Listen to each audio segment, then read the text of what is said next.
Hi friends, ఈరోజు వీడియోలో మనం 8వ తరగతిలో మొదటి పాఠమైన పఠాల అధ్యయనం విశ్లేషణ గురించి ఈరోజు మనం చర్చిద్దాం. ఈ పాఠ్యభాగంలో మనం కేవలం టెక్స్ట్ బుక్లో ఉండే అంశాలు మాత్రమే కాదు, దీనికి రిలేటెడ్గా వేరే సబ్జెక్టులో ఉండే అంశాలు కూడా ఇక్కడ జోడించి చదువుదాం. తద్వారా మనకు ఎక్కువ కాలం పాటు గుర్తుండడం కాకుండా మనకు నేర్చుకున్న అంశం అనేది చాలా ఈజీగా అర్థం అవ్వడం జరుగుతుంది. ఈరోజు మనం మొదలు పెడదాం. టాపిక్ పఠాల అధ్యయనం విశ్లేషణ. ఈ చాప్టర్ అనేది మనకు చాలా ఇంపార్టెంట్. ప్రతి ఒక్క డిఎస్సి పేపర్లో కూడా, ప్రతి ఒక్క టెట్ పేపర్లో కూడా ఇక్కడ నుంచి బిట్ అనేది ఖచ్చితంగా పడడం జరుగుతుంది.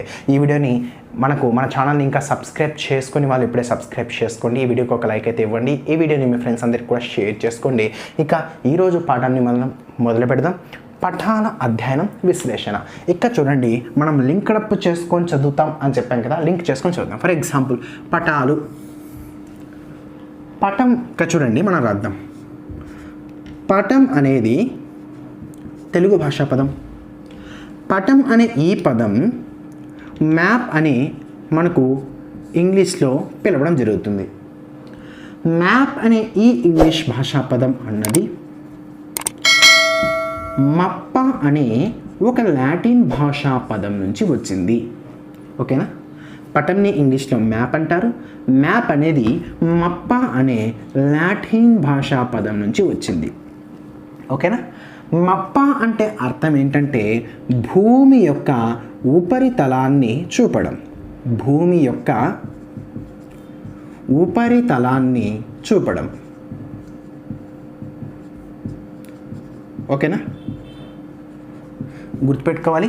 పటంని ఇంగ్లీష్లో మ్యాప్ అంటారు. మ్యాప్ అనేది మప్ప అనే లాటిన్ భాషా పదం నుంచి వచ్చింది.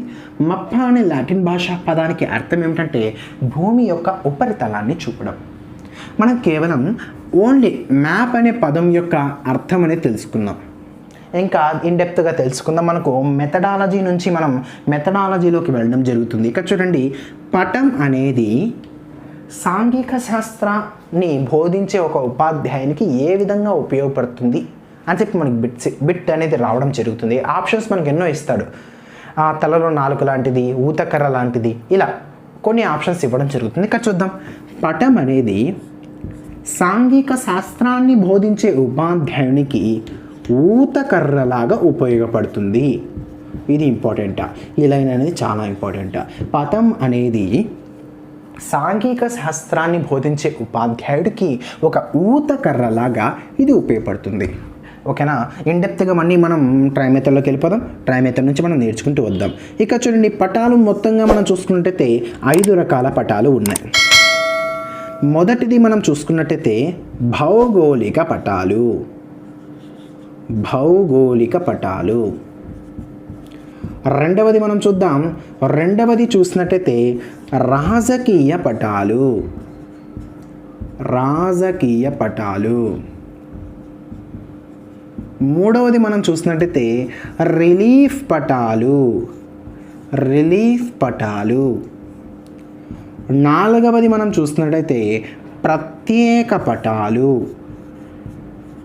ప్రత్యేక పటాలు. ఐదవది మనం చూస్తున్నట్టయితే ఆవరణ రేఖ పటాలు. ఆవరణ రేఖ పటాలు. ఇది మనకు ఉండే మెథడాలజీ సిలబస్లో ఉండే 5 రకాల పటాలు. దీని గురించి మనం ఒక్కొక్క దాని గురించి ఇన్డెప్త్గా తెలుసుకొని మళ్ళీ మనం 8వ తరగతి ఉండే పాఠ్యభాగానికి మనమైతే వెళ్ళిపోదాం. ఓకేనా? మనకి ఇక్కడ నుంచి కూడా బిట్ రావడం జరుగుతుంది. భౌగోళిక పటాలు అన్నవి ఏ అంశాల గురించి మనకు తెలియజేసే చూద్దాం. భౌగోళిక పటాలు చూసినట్టయితే భూమి యొక్క స్వరూపాల గురించి తెలియజేస్తుంది. ఉదాహరణకి ఒక ప్రాంతం ఇచ్చి ఆ ప్రాంతం మనం చూసినట్టయితే ఆ ప్రాంతం ఒక మైదానమా, ఒక పర్వతమా, ఒక పీఠభూమి అనే అంశాలను తెలియజేసే పటమే భౌగోళిక పటం. అంటే భౌగోళిక పటం ఎటువంటి అంశాలు తెలియజేస్తుందంటే భూమి యొక్క స్వరూపాన్ని తెలియజేస్తుంది. ఆ ప్రాంతం ఉన్నది ఒక పీఠభూమిలో ఉందా, ఒక పర్వత ప్రాంతంలో ఉందా, ఒక మైదానంలో ఉందా తెలియజేసే పటమే భౌగోళిక పటం అని చెప్పవచ్చు. ఇంకా చూడండి, ఈ యొక్క భౌగోళిక పటం అనేది కేవలం భూమి యొక్క స్వరూపాలు మాత్రమే కాదు తెలియజేసేది, భూమి యొక్క స్వాభావిక మండలాలను కూడా ఈ యొక్క భౌగోళిక పటం అనేది తెలియజేస్తుందని చెప్పవచ్చు. స్వాభావిక మండలం అంటే ఏమిటి అంటే ఒక ప్రాంతం అన్నది శీతల ప్రాంతంలో ఉందా, అత్యుష్ణ ప్రాంతంలో ఉందా, సమశీతోష్ణ ప్రాంతంలో ఉందా తెలియజేసే పటమే భౌగోళిక పటం. ఓకేనా. ఇది మనకు భౌగోళిక పటాల గురించి. తర్వాత మన రాజకీయ పటాల గురించి తెలుసుకుందాం. రాజకీయ పటాలు. రాజకీయ పటాలు ఏ అంశాల గురించి తెలియచేస్తుంది అంటే, రాజకీయ పటాలు ఒక ప్రాంతంలో ఉండే సరిహద్దుల గురించి, ఒక ప్రాంతంలో ఉండే రాజధానుల గురించి, ఒక ప్రాంతంలో ఉండే ముఖ్య పట్టణాల గురించి తెలియచేసే పటాలే రాజకీయ పటాలు అని చెప్పవచ్చు. అంటే ఫర్ ఎగ్జాంపుల్ మనకు ఆంధ్రప్రదేశ్కి తమిళనాడుకి మధ్య సరిహద్దు రేఖను మీరు గుర్తిస్తూ ఉంటే ఆ పటం మనకు రాజకీయ పటం అని చెప్పవచ్చు. ఇంకా చూడండి, ఇక్కడ ముఖ్యంగా ఇంపార్టెంట్ భౌగోళిక పటాల్లో ఎవరెస్ట్ అనే శిఖరం ఎక్కడ ఉంది అనేది ఏ పటం ద్వారా నువ్వు గుర్తిస్తావంటే భౌగోళిక పటం ద్వారా మనకు గుర్తించడం జరుగుతుందని చెప్పవచ్చు. తర్వాత చూద్దాం రిలీఫ్ పటాలు. ఇక చూడండి, అన్ని పటాలు ఒక ఎత్తు అయితే రిలీఫ్ పటం మరో ఎత్తు. దాని గురించి మనం చివరిలో తెలుసుకుందాం. దానికంటే ముందు ప్రత్యేక పటాలు. పేరులో ఉన్నది ప్రత్యేకం. ఏంటంటే ప్రత్యేకించి కేవలం ఒక అంశం గురించి ఈ యొక్క పటాలు తెలియజేస్తుంది. అంటే ప్రస్తావిస్తున్న అంశం గురించి మాత్రమే తెలియజేస్తూ వేరే అంశాల గురించి తెలియచేయని పటం ఏంటంటే ప్రత్యేక పటం అని చెప్పవచ్చు. ఎలా చూద్దాం. ఫర్ ఎగ్జాంపుల్ నేను మొఘల్ డైనాసిటీ గురించి చెప్తూ ఉన్నా. ఆ పట్టం కేవలం మొఘల్ డైనాసిటీ గురించి సంబంధించి ఇన్ఫర్మేషన్ ఇస్తుంది, కానీ వేరే దానికి సంబంధించి ఇన్ఫర్మేషన్ ఇవ్వదు. ఫర్ ఎగ్జాంపుల్ నేను ఒక ప్రాంతంలో ఉండే నదుల గురించి తెలియజేయాలనుకుంటున్నాను ఒక పట్టం ద్వారా, ఈ ప్రత్యేక పటం ద్వారా. అంటే ఆ ప్రత్యేక పటం కేవలం నదుల గురించి మాత్రమే తెలియచేస్తుంది, కానీ మిగతా వేరే అంశాల గురించి తెలియచేయడం అస్సలు కుదరదు. అంటే ప్రత్యేక పటం అనేది కేవలం ప్రస్తావిస్తున్న అంశం గురించి తెలియజేసే పటమే, కానీ వేరే ఏ అంశాల గురించి కూడా ఈ యొక్క ప్రత్యేక పటం అనేది తెలియచేయదు అని తెలుసుకోవాలి. తర్వాత చూద్దాం ఆవరణ రేఖా పటాలు. ఇక చూడండి, ఆవరణ రేఖా పటాలకి మరొక పేరే రూపురేఖ పటాలు. రూపురేఖ పటాలు. దీనికి మరొక పేరు చూసినట్టయితే అవుట్లైన్ మ్యాప్సా. అవుట్లైన్ మ్యాప్సా. దీనికే మరొక పేరు ఖాళీ పటాలు. ఖాళీ ఎంటీ కదా, ఖాళీ పటాలు. దీనికి మరొక పేరు ఖాళీ అంటే ఎంటీ కదా, ఎంటీ అంటే వైట్ కదా, శ్వేత పటాలు. శ్వేత పటాలు. ఈ పటాలు మనకు ఎలా ఉపయోగపడతాయి ఇక చూద్దాం. మీరు చిన్నప్పుడు ఏమైనా మ్యాప్ షాప్స్లో మ్యాప్ తీసుకొని ఒక ప్రాంతం గురించి మీరు గుర్తించడం జరుగుతూ ఉంటుంది. ఫర్ ఎగ్జాంపుల్ చూడండి, ఇక్కడ తీసుకుందాం. ఇది ఆంధ్రప్రదేశ్ అనుకోండి కరెక్ట్గా రాలేదు. ఇక్కడ చూడండి, ఈ పటంలో ఇది ఒక ఆవరణ రేఖ పటం అనుకోండి. ఆవరణ రేఖ పటం ఎలా ఉంటుందంటే ఈ పటం సేమ్ ఇలాగే ఉంటుంది, కేవలం దీని బౌండరీస్ మాత్రమే ఇచ్చింటాడు. దాని లోపల నువ్వు ఏ విషయం గురించైనా తెలుసుకోవచ్చు. ఫర్ ఎగ్జాంపుల్ ఇప్పుడు నేను ఏం తెలుసుకుంటున్నా, ఒక రాష్ట్రం నుండి జిల్లాల గురించి చెప్పాలనుకుంటున్నా. ఏం చేస్తారు, ఇక్కడ కర్నూలు, ఇక్కడ అనంతపురం, ఇక్కడ కడప, ఇక్కడ చిత్తూరు, ఇక్కడ నెల్లూరు, ప్రకాశం, గుంటూరు, కృష్ణ, ఇలా నేను వేసుకుంటూ పోతున్నా. అంటే ఇక్కడ ఒక రాష్ట్రం నుండి జిల్లాల గురించి తెలియాలనుకుంటున్నా. ఓకేనా. తర్వాత నేను అదే ప్రాంతంలో ఉండే దర్శనీయ ప్రదేశాల గురించి తెలియాలనుకుంటున్నా. ఏం లేదు, ఇది ఆవరణ రేఖా పట్టం కదా, సింపుల్గా దీన్ని నేను చెరిపేసి దర్శనీయ ప్రదేశాల గురించి చెప్తా.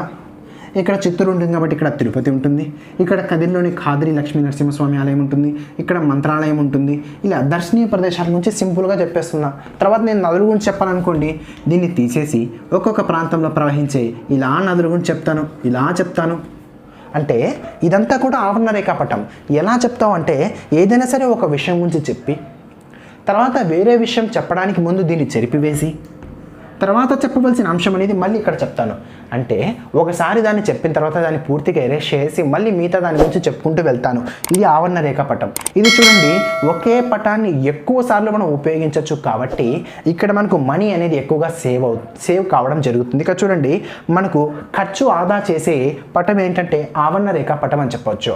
ఇక్కడ చూడండి, తర్వాత మనం చివరిగా రిలీఫ్ పటం అన్నాం కదా. ఇప్పుడు వరకు చర్చించుకున్న అన్ని పటాలు కూడా 2D పటాలే.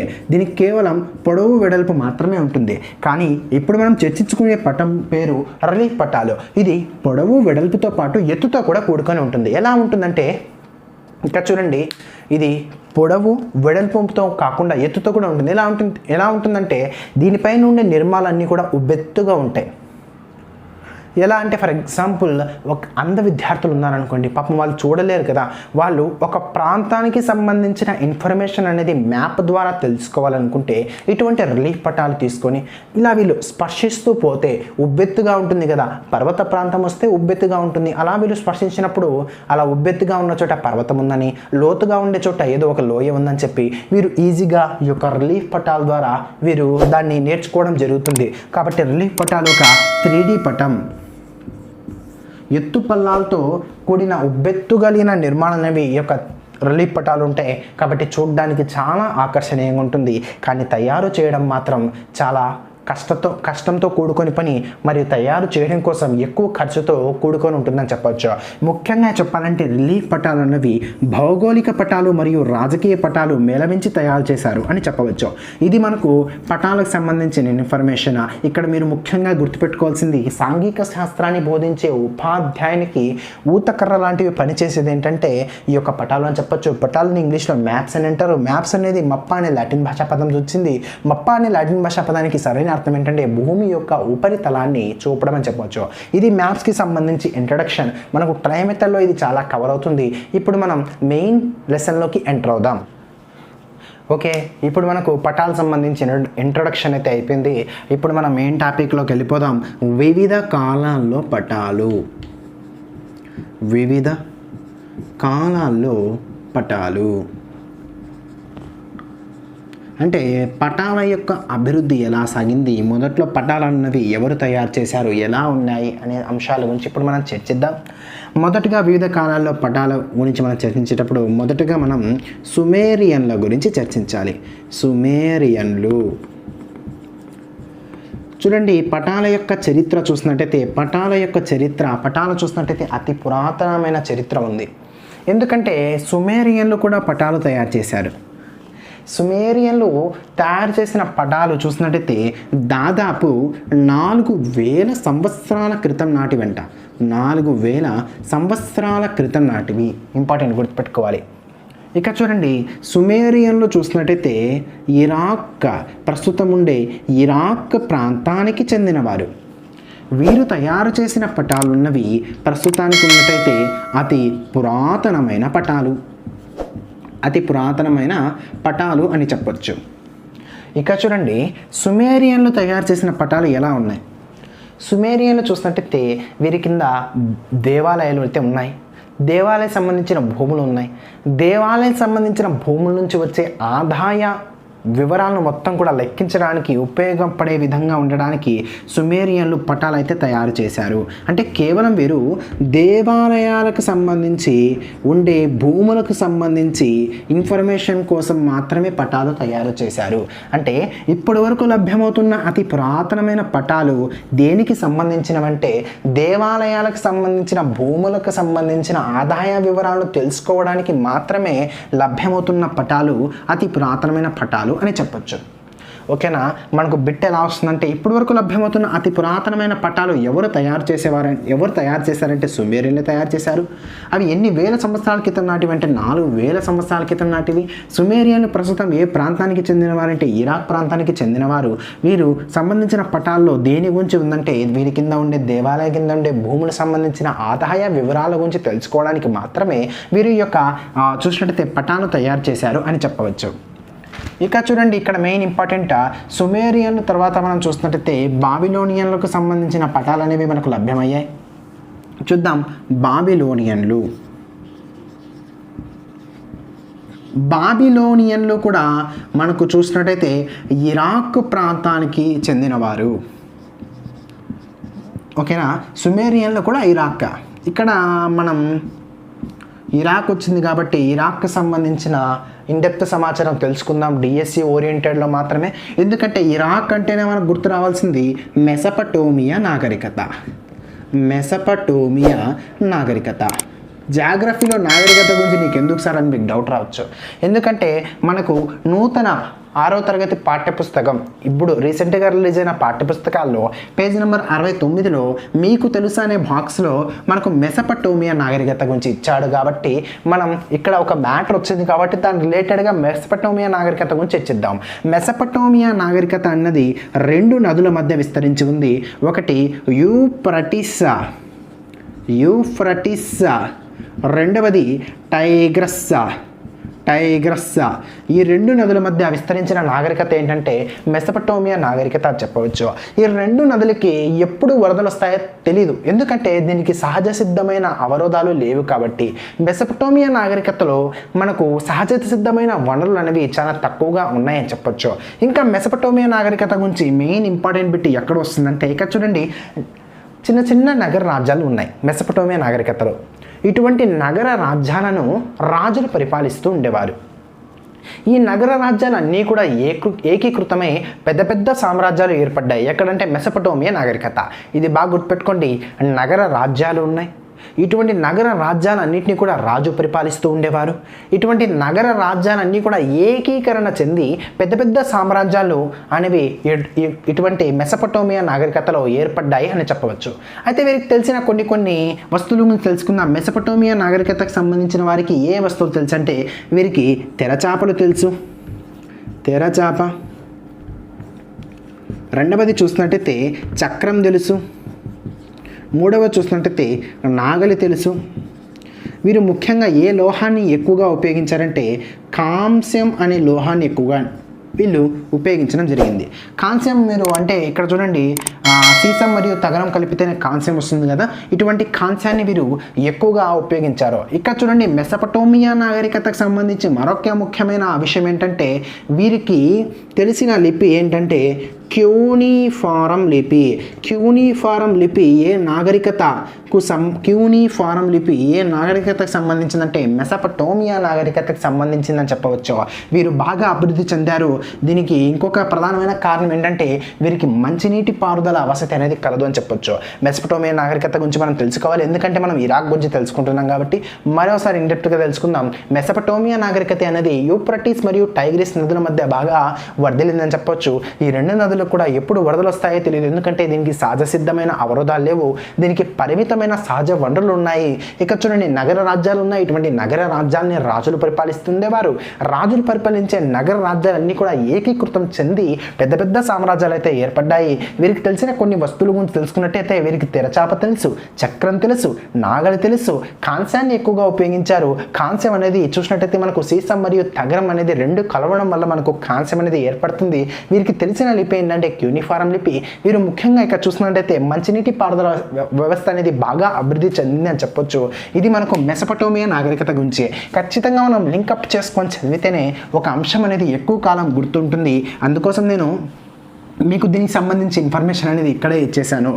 మనకు వీడియో అనేది లెంతీగా ఉన్నా కూడా ఇన్ఫర్మేషన్ మొత్తం కూడా ఇక్కడే రావడం జరుగుతుంది. బాబిలోనియన్ల గురించి చర్చిద్దాం. సుమేరియన్లు తయారు చేసిన ఆ యొక్క పటాలు అన్నవి 4000 సంవత్సరాల క్రితం నాటివి. అదే బాబిలోనియన్లు తయారు చేసిన ఆ యొక్క పటాలు అన్నవి 2600 సంవత్సరాల క్రితం నాటివి. బాగా గుర్తుపెట్టుకోవాలి. 2 కూడా ఇరాక్ వాస్తులే. మెసపటోమియా నాగరికత గురించి ఇప్పుడే చర్చించాం. ఇక్కడ చూడండి, బాబిలోనియన్లు ఏమి భావించారంటే ప్రపంచం ఒక గుండ్రటి పల్లెంలాగా ఉంది. ఓకేనా, ఇక్కడ చూడండి, పల్లెం అంటే బంతి కాదు, ఈ విధంగా ఒక ప్లేట్ లాగా ఉంది.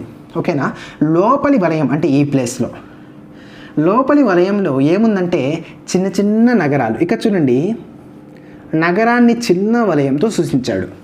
చిన్న చిన్న నగరాలు, గ్రామాలు, కొండలు, నదులు, చిత్తడి భూములు, సరస్సులు ఇవన్నీ కూడా ఉన్నాయి. ఇక్కడ ముఖ్యంగా మీరు గుర్తుపెట్టుకోవాల్సిన అంశం ఏంటంటే బాబిలోనియన్లు కదా పటాలు తయారు చేసింది.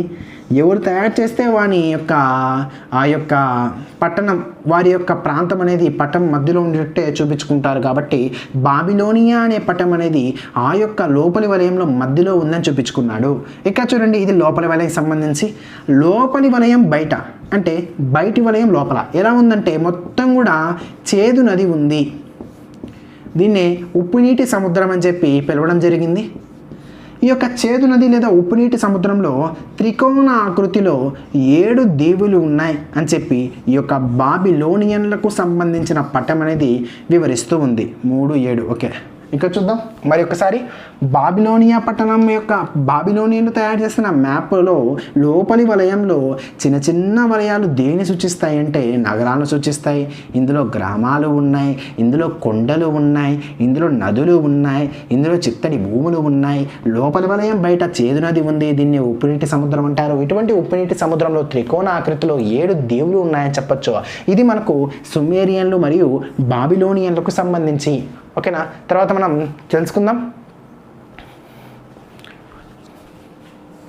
ఓకే, ఇప్పుడే మనం చర్చించుకున్నాం సుమేరియన్ల గురించి మరియు బాబిలోనియన్ల గురించి. వీరిద్దరి గురించి మనం ఒక ఇంపార్టెంట్ పాయింట్ అయితే మిస్ అయినాం. సుమేరియన్లు మరియు బాబిలోనియన్లు తయారు చేసిన ఆ యొక్క పటాలు దేనిపై తయారు చేశారు అని చెప్పి మనకు బిట్ అయితే అడగడానికి చాలా ఇంపార్టెంట్ అంశం, స్కోప్ అయితే ఉంది. ఇక్కడ చూడండి, సుమేరియన్లు కావచ్చు, బాబిలోనియన్లు కావచ్చు, తయారు చేసిన పటాలు వేటిపైన తయారు చేశారంటే మట్టి ఫలకల మీద తయారు చేయడం జరిగింది.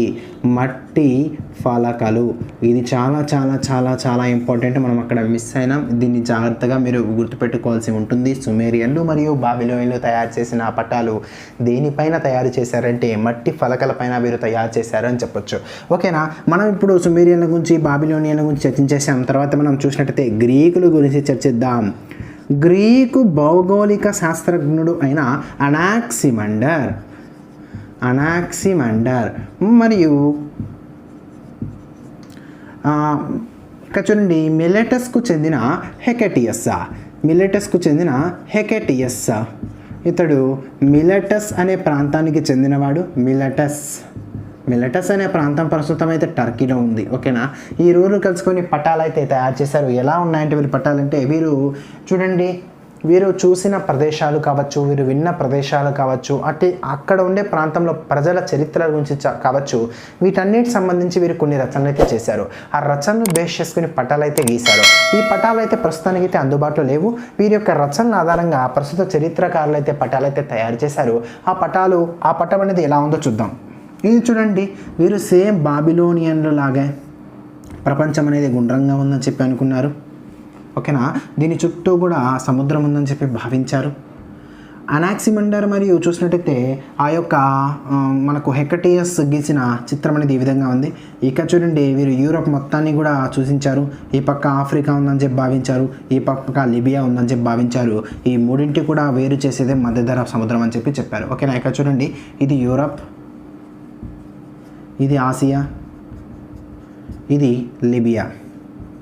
వీరు ఆఫ్రికా అని చెప్పి పేర్కొనలేదు, కానీ వీరు దీన్ని ఆఫ్రికాని లిబియా అని చెప్పి పేర్కోవడం జరిగింది. ఇక్కడ మీరు బాగా గుర్తుపెట్టుకోవాలి. వీరు తయారు చేసిన పటం అయితే ఈ విధంగా ఉంది. వీరి పటాల్లో 3 ఖండాలు అయితే చూపించారు. ఒకటి యూరప్, 2 ఆసియా, 3వది చూసినట్టయితే లిబియా. ఆఫ్రికా అని కాకుండా లిబియా అని చెప్పి దీన్ని పేర్కొన్నారు. ఈ 3 ఆ యొక్క ఖండాలను కూడా మధ్యధరా సముద్రం అనేది వేరు చేస్తుందని చెప్పి వీరు చెప్పడం జరిగింది. వీరు చూడండి, ప్రదేశాలను తూర్పు నుంచి పడమరకి, ఉత్తరం నుంచి దక్షిణానికి సూచిస్తూ వీరు గీయడం జరిగింది అని చెప్పొచ్చు. వీరి తర్వాత చూడండి, గ్రీకుల తర్వాత ఈ యొక్క పటాలు తయారు చేయడానికి రోమన్ నుంచి అనేక ఆసక్తి చూపించారంట. చూడండి, గ్రీకుల తర్వాత రోమన్లు ఎక్కువ ఆసక్తి చూపించారు. గ్రీకు సంబంధించి ఒక ఇన్సిడెన్స్ అయితే ఇచ్చారు.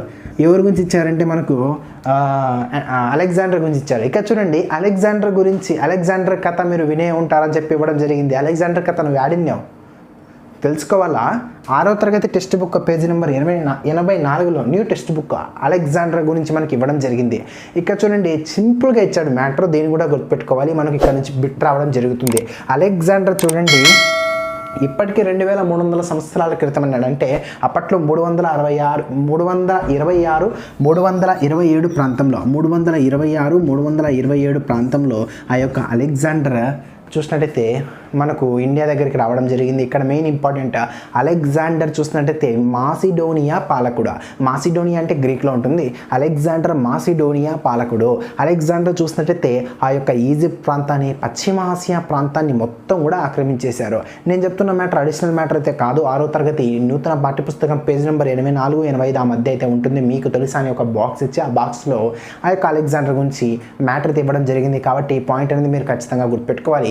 అలెగ్జాండర్ చూసినట్టయితే మాసిడోనియా పాలకుడు. మాసిడోనియా అనేది గ్రీస్కి సంబంధించినది. అలెగ్జాండర్ చూసినట్టయితే ఈజిప్ట్ మొత్తం కూడా జయించేశాడు, పశ్చిమాసియా మొత్తం కూడా జయించేశాడు. తర్వాత పోదామని చెప్పి తూర్పు ప్రాంతం వైపు బయలుదేరుతూ వచ్చి ద్వీపకల్ప భారతదేశం సంబంధించి అక్కడికి వచ్చాడు. ఎక్కడ ఇతడు స్టే చేశాడంటే సట్లెజ్ నది దగ్గర స్టే చేశాడు. సట్లెజ్ నది ఏమిటి తెలుసుకోవాలి. సట్లెజ్ నది దేనికి ఉపనది అంటే మనకు సింధు నదికి ఉపనది. సింధు నది అంటే సింధు నాగరికత చెప్తామేం సార్ ఇప్పుడు? ఓకే, మనకొద్దు. సింధు నది దగ్గర చూసుకుందాం. సింధు నదికి చూసినట్టయితే 5 ఉపనదులు ఉన్నాయి. రవి, బియాస్, సట్లెజ్, జీనం, చినాబా. ఈ 5 నదుల్లో ఇతడు సట్లెజ్ నది దగ్గర స్టే చేశాడు. ఇతడు చూడండి అలెగ్జాండర్ తన యొక్క సోల్జర్స్ అందరూ కూడా అక్కడ స్టే చేసి ఇంకా ముందుకు పోదామంటే చెప్పాడు, సోల్జర్స్ మీరు రెడీనా అంటే సోల్జర్స్ అందరూ కూడా ఎవరు కూడా మాట్లాడలా. ఏం పోయేదానికి ఏం మీకంటే అప్పుడు సోల్జర్స్ ఏం చెప్పారంటే, అయ్యా నువ్వు పోతాంది భారతదేశంలో రాజులకి పెద్ద పెద్ద సైన్యాలు ఉన్నాయి, పెద్ద పెద్ద రథాలు ఉన్నాయి, పెద్ద పెద్ద ఏనుగులు ఉన్నాయి. మా దగ్గర సోల్జర్స్ మాత్రమే ఉన్నాం. ముందుకు పోతే సస్తాం, వద్దు వెనక్కి పోదాం అని చెప్పి వెనక్కి తిరిగి వీరు బయలుదేరడం జరిగిందని చెప్పి మనకు 6వ తరగతిలో మనకు దీని గురించి ఇన్ఫర్మేషన్ అయితే ఇవ్వడం జరిగింది. అదే రోమన్లు రోమియన్లు చూసినట్టయితే వలస ప్రాంతాలు అనేది ఏర్పాటు చేశారు అని చెప్పి ఇవ్వడం జరిగింది. ఇక్కడ మెయిన్ ఇంపార్టెంట్ గ్రీకులు మరియు రోమన్లు వీరు అనేక రకాల పటాలు అయితే తయారు చేశారు. వీరు తయారు చేసిన పటాల్లో పటం మధ్యలో సాధారణంగా చూసినట్టయితే గ్రీక్ లేదా రోమ్ అనే పట్టణం అనేది సూచించడం జరిగింది. ఇక్కడ ముఖ్యంగా వీరు చూసినట్టయితే వీరు తయారు చేసిన పటాలలో ముఖ్యంగా పటాల మధ్యలో ఏముండేదంటే గ్రీక్ లేదా రోమ్ నగరం అనేది ఉండేది. వీరు చూడండి అనేక రకాల వ్యాపారస్తులను, అనేక రకాల నావికులను పంపించి మీరు పటాలు తయారు చేయండి అని చెప్పంగానే వీరు అనేక రకాల పటాలు అయితే తయారు చేశారు. ఇక్కడ చూడండి వీరు తయారు చేసిన పటాల్లో ప్రధానమైన లోపం ఏంటంటే వీరు కేవలం తీర ప్రాంతాలు మాత్రమే సందర్శించగలిగారు. లోపల ప్రాంతానికి వీళ్ళు వెళ్ళలేకపోయారు. ఎందుకంటే నావికులు కదా, లోపలికి వెళ్ళలేరు కదా. అందుకోసం తీర ప్రాంతాలు కలిగిన దేశాలను బాగా చూపించారు.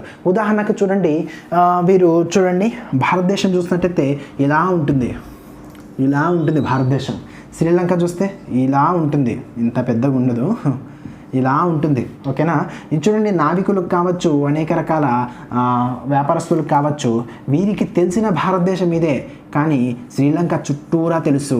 భారతదేశం లోపల వీరికి తెలియదు, కేవలం తీర ప్రాంతం మాత్రమే తెలుసు. కానీ శ్రీలంక చుట్టూరా తెలుసు. కాబట్టి వీరు తయారు చేసిన ఆ యొక్క పటాల్లో భారతదేశం కంటే శ్రీలంక పెద్దగా చూపించారు. ఇది వీరు తయారు చేసిన పటాల్లో ప్రధానమైన లోపం అని చెప్పొచ్చు. అయితే చూడండి కాలక్రమేణా గ్రీకులు ఈ యొక్క పటాలు తయారు చేసే దాంట్లో అనేక రకాలైన పురోభివృద్ధి సాధించారని చెప్పొచ్చు. ఎలాగంటే వీరు చూడండి నావికులకు కావచ్చు, రకరకాల యాంత్రికులకు కావచ్చు, వారు వెళ్ళే ప్రాంతం కరెక్ట్గా రీచ్ కావాలంటే పటాలు అనేవి కరెక్ట్గా ఉండాలి. అందుకోసం పటాలు అనేది సరిగ్గా తయారు చేయాలి. ఇటువంటి ఆలోచన వారికి వచ్చింది. అందుకోసం వీరు ఏం చేశారంటే ఒకేసారి మిట్ట మధ్యాహ్నం అయ్యే ప్రాంతాలన్నిటి కూడా ఈ విధంగా గుర్తించి ఇలా ఒక లైన్ గీశారు. ఇలా ఒకేసారి మధ్యాహ్నం అయ్యే ప్రాంతాన్ని ఇలా గుర్తించి ఇలా ఒక లైన్ గీశారు. ఒకేసారి మిట్ట మధ్యాహ్నం అయ్యే ప్రాంతంలో సమాన పొడవైన నీడలు పడిన ప్రదేశాలను ఈ విధంగా గుర్తించి ఇలా ఒక లైన్ గీశారు. ఓకేనా? ఇలా గీసి ఈ విధంగా గ్రిడ్ ప్రాంతాన్ని అయితే వీరైతే ఏర్పాటు చేయడం జరిగింది అని చెప్పొచ్చు. ఇక్కడ మేము చూడండి ఒకేసారి మిట్ట మధ్యాహ్నం అయ్యే ప్రాంతాన్ని అయితే నిలువుగా గుర్తించారు. దీన్ని ఏమని పిలిచారంటే మెరిడియన్ అని పిలవడం జరిగింది. దీనినే మనం ఇప్పుడు రేఖాంశాలు అని పిలవడం జరుగుతుంది. ఇక్కడ చూడండి ఒకేసారి సమానమైన పొడవులో నీడన పడిన ప్రదేశాన్ని గుర్తిస్తూ ఈ విధంగా వీరు రేఖలైతే గీయడం జరిగింది. దీన్ని వీరు చూసినట్టయితే అక్షాంశాలు అని పిలవడం జరిగింది. ఈ విధంగా వీరు గ్రిడ్ ప్రాంతాన్ని అయితే ఏర్పాటు చేయడం జరిగింది. ఇలా పటాలు రూపొందించడంలో అనేక రకాల నావికులు వీరికి సహాయపడ్డారు అని చెప్పవచ్చు. ఈ విధంగా పటాలు అయితే ఎప్పుడైతే రూపొందిస్తారో ఒక వ్యక్తి ఒక ప్రాంతానికి రీచ్ కావడానికి సరైన గమ్యంతో వీరు సరైన దిశలో వీరు వెళ్ళడానికి ఈ యొక్క పటాలు చాలా రకాలుగా ఉపయోగపడ్డాయని చెప్పొచ్చు. వీటినే చూడండి ఇలా ఇలా మీరు అక్షాంశాలు రేఖాంశాలతో కూడిన పటాలు ప్రస్తుతానికి తయారు చేయడానికి దాదాపు 2000 సంవత్సరాల పాటు టైం అనేది తీసుకుందని చెప్పొచ్చు. అంటే దాదాపు మనకు ఇక్కడ నుంచి మనకు చూసినట్టయితే 1750 ఆ ప్రాంతంలో సవివరమైన పటాలు అయితే రావడం జరిగింది. అయితే అప్పట్లోనే గ్రీకు భౌగోళిక శాస్త్రజ్ఞుడు అయిన టాలమీ కావచ్చు, టాలమీ ఇటువంటి అడ్డం మరియు నిలువు గీతలను ఉపయోగించి సవివరమైన పటాలు అయితే ఈ యొక్క టాలమీ తయారు చేశాడని చెప్పొచ్చు. ఇది మనకు చూసినట్టయితే సుమేరియన్లు, బాబిలోనియన్లు, గ్రీకులు, రోమన్లు, టాలమీ గురించి తర్వాత వీడియోలో ఇన్డెప్త్గా మనం ఇంకా కొద్దిగా ఇన్ఫర్మేషన్ తెలుసుకుందాం. ఇంకా ఈ వీడియోని మీ మిత్రులందరూ కూడా షేర్ చేయండి, అప్పుడే ఎక్కువ మందికి రీచ్ అవుతుంది. Thank you.